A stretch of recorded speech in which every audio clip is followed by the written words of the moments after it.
सांगली जिल्ह्यातील कडेगाव तालुक्यातील हिंगणगाव बुद्रुक येथील शेतकरी सचिन कदम यांनी 20 गुंठ्यात केली आहे आल्याची लागवड आणि मिळवले भरघोस उत्पन्न।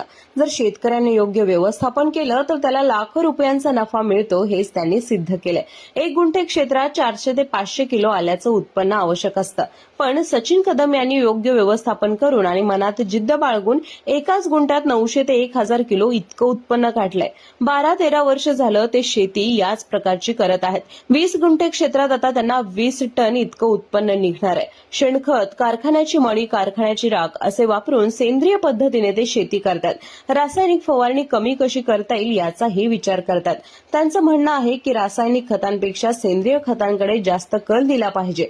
जर हे केलं तर निश्चितच तुमचा फायदा होईल। जर आपण काळ्या आईची सेवा केली तर ती तुम्हाला कधीच काही कमी पडू देणार नाही, असं सुद्धा सचिन सांगतात। तुम्हाला ही स्टोरी कशी वाटली नक्की कॉमेंट करा आणि आम्हाला फॉलो करा।